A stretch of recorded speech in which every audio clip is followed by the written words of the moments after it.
Malaysia বেড়া, এটা হলো হিরো মার্কেটেরই অন্য একটি শাখা, নাম হলো বেড়া। বেড়া অনেক সুন্দর একটা রেস্টুরেন্ট, এটা সকাল 10টা থেকে রাত 9টা পর্যন্ত খোলা থাকে। আমি গেটে ঢোকার আগেই একটা মেনু দেখতে পেলাম, মেনুতে কী কী খাবার আছে এগুলো দেখা যায়। আচ্ছা ঠিক আছে, অনেকগুলো খাবার আছে, অল্প কিছু দেখালাম। এবার ভিতরে ঢুকলাম, ঢোকার পর দেখেন এখানে নিরিবিলি পরিবেশ, এখানে বসে আপনি খাওয়া দাওয়া করতে পারেন। এখানে পাওয়া যায় বিভিন্ন রকমের খাবার, আমি আপনাদেরকে খাবারগুলো দেখাবো। খুব সুন্দর সুন্দর দেখেন পরিপাটি চেয়ার, অসাধারণ ফ্যান, এসির সাথে ফ্যান লাগানো, লাইটগুলোও অসাধারণ, খুব সুন্দরভাবে ঝুড়ি দিয়ে লাগানো। এখানে কি কি পাওয়া যায় আমি আপনাদেরকে দেখাই। বিভিন্ন রকমের জুস, এগুলো পাউরুটি, দেখেন অনেক লম্বা লম্বা পাউরুটি। এখানে আছে বিভিন্ন রকমের পাউরুটি, কেক, এগুলো আপেল কেক, আপেলের মতো করে ডিজাইন করা। দেখতে পাচ্ছেন আরও অনেক কেক আছে এখানে শামুকের মতো, এটা পাউরুটি।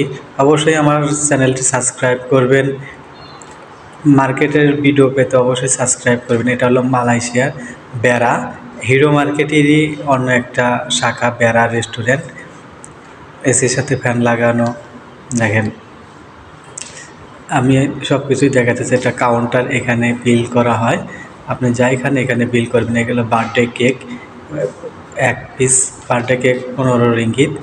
এখানে আছে কফি বানানোর মেশিন, আমি কিভাবে রুটি বানাই এগুলো আমি দেখাই। দেখেন কোথায় একদম পরিষ্কার করে রাখে। এই যে এক বাঙালি ভাই মোবাইল টিপতে আছে, আসলে কাজ কাম কম।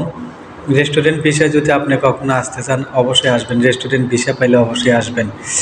খাবারের অর্ডার দিয়েছি, এখানে কফি বানানো হয়, দেখেন এই যে কফির মেশিন, এর মধ্যে কফি আছে, ওই যে কফির মেশিন। অবশ্যই আমার চ্যানেলটি সাবস্ক্রাইব করবেন, কমেন্ট করবেন এবং শেয়ার করবেন এরকম ভিডিও পেতে। এখানে দেখেন মেনুর অনেকগুলো রেসিপিরই আছে, মেনু আছে। এই যে দেখেন এগুলো সম্পূর্ণ বোর্ডগুলো এক একটা খাবারের মেনু।